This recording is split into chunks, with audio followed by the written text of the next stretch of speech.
Good evening, everybody, and today we're going to be taking a look at WordPress for iOS as my mobile app that I use in education.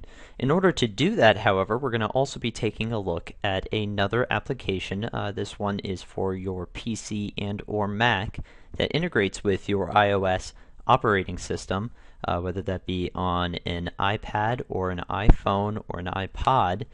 That allows you to record your screen from your iOS device on your PC using Camtasia. So a little bit of a twofer tonight. So first, let's take a look at WordPress for iOS. If you look on the blog, I have already included the website, the URL to go to check out WordPress for iOS. Now, I'm going to hit back real quick just to show you that the WordPress Mobile is available for all different types of mobile devices. But today I'm going to be taking a look at WordPress for iOS, mostly because I have an iPod, I have an iPhone, I have an iPad, and I have a MacBook Pro. So here's the website for WordPress for iOS. Let's take a look at some of the features they have. You are able to comment, you are able to edit comments, moderate comments, reply to comments right from the comfort of your mobile device. So you can use your cellular network or Wi-Fi if you happen to be out at Starbucks or something to edit the comments on your website. You can compose new posts or pages or links or whatever right from the mobile device. If you have the iPhone and you have the geotagging feature enabled, wherever you're posting from, the location can show up if you choose to include it. So I personally go on a trip every year to somewhere in the United States, usually with students, and I like to blog about some of the things that we're learning as we're there.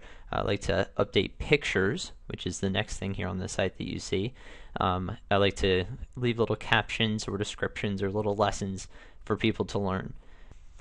There is a program called AirServer that you may download. If you're working for a school district, it's going to cost you $11.99 if you're a teacher. Also, I believe if you are a student, you can get the same discount. Normally it's $14.99, but if you have a student email address, then you can pay a cheaper price for it. So if you just Google AirServer, it's the first one that comes up. And it allows you basically to replicate anything that's happening on your iOS device on your Mac or PC. So you would click on download now and it'll give you all the different prices. Now there are some minimum requirements, so you have to have a certain generation of iPhone or iPod or iPad in order to run it. And you should note that if you buy it for PC, the student license here comes with 3 PCs you can load it on. Doesn't expire. You do have to authenticate your email address, but you will not be able to use it on your Macintosh. It will not work. You will have to buy a second student license, which can get pricey, if you're having to do 2. But I do believe that you can use your same email address to get multiple student licenses. So if you were to use up all 3 of your PC ones, or you had to switch to Macintosh for work, or like me, you love building PCs but you have a Mac for work, you'd be able to use that to get the discount again. So I've already downloaded the application, but essentially what you're going to do is it'll put this little bar down here. So let's check out the settings. And it'll basically allow you to connect over the same wireless network. So you do have to be around your phone or around your PC in order to do this, but you can mirror anything that's happening. You can choose from all different audio, display, and mirroring settings. And the way that you're going to do that, open up your phone, you're going to double click on the home button, which will open up a bar down on the bottom, and you're going to scroll. If you're on your iPhone, you're going to scroll twice to the left, and if you're on your iPad, which I'll show you here, you're going to scroll just once to the left, and you're going to press the AirPlay button. It'll give you the option to choose which computer, and you make sure that mirroring is on. I know at first I did not do that, and so it wouldn't show up, but then you're all done. But you can click on things with your finger on your iOS device. Okay, so the app that I wanted to show you today is not only just this program, which is awesome, but it's going to be called WordPress. So I have it saved under productivity.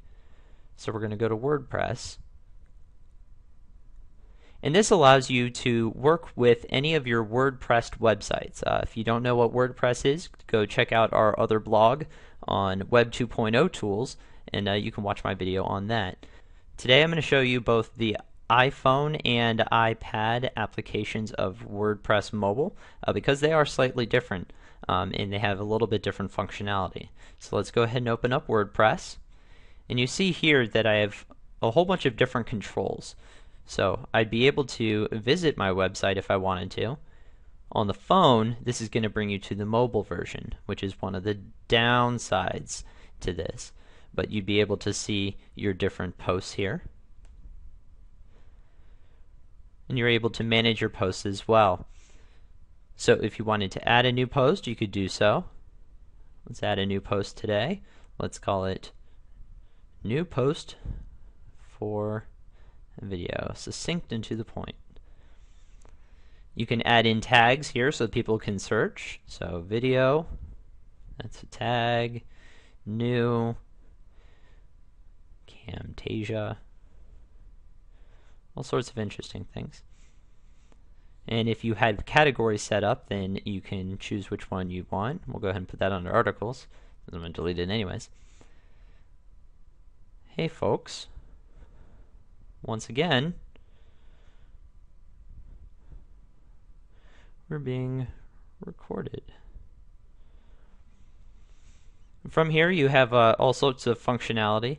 You can bold, you can italics, you can hyperlink. Done. If you see down here on the bottom, there's all sorts of different settings that you can choose. And you can even preview what it would look like on the website. But you did notice that, we'll go ahead and discard that. But if you did notice that the editing was done in HTML. So if you press that button right here, the one all the way on the left, you will note that this one right here, it will switch between HTML and other options. But you will have to do editing in HTML. Go ahead and capitalize that. But you will be able to view it without HTML. This is one of the drawbacks to WordPress as a whole, is that you do have to have a limited understanding of WordPress in order to use it effectively. But let's check out some other features. You can also edit any of the pages that you have. I've shown you these before. You can add media directly to it. So let's say I was on one of those trips I described earlier, and I took a cool video. I could go to my videos page, and I could click the film button, and I can add video from library. Oh, that's a photo button. Add video from library. Here we go. Alright, now I was at a swim meet the other weekend, and kids were dressed up for Halloween since it was the Halloween themed meet. So I can choose the video, and done. And it's already uploading all the way to the website. Then we hit update. We go over to videos. And here we go. Of course, it takes a little bit of editing to get it working correctly, but. And the girls now are finishing up with 55 and getting ready to start with 56. But you get the gist.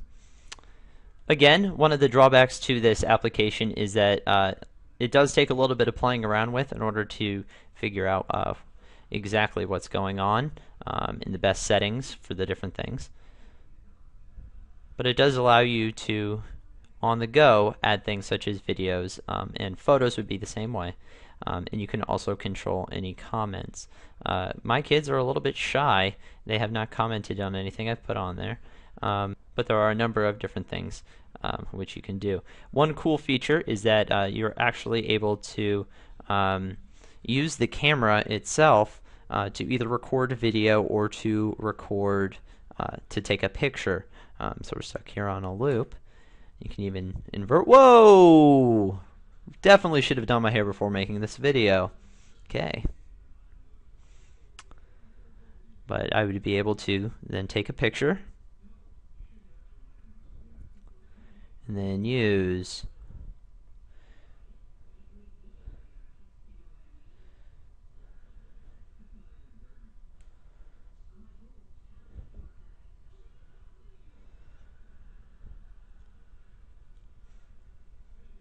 then we would be able to update.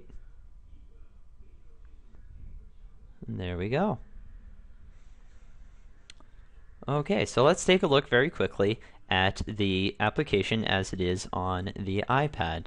So you're going to access the AirServer the same way. Double click on the home button, scroll over, hit the button for AirPlay, choose the name of your computer, making sure that mirroring is on, and then you will have access to your iPad's screen.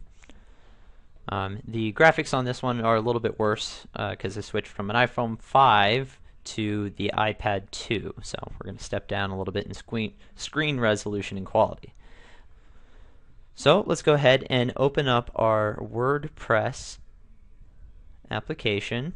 I'm saved here under productivity again. And you'll notice that it's a little bit differently.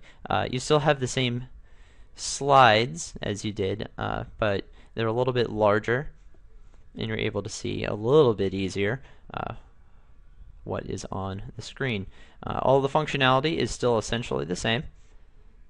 You're able to choose between any of your posts. You're able to visit your pages, but it is much easier to view on the larger screen.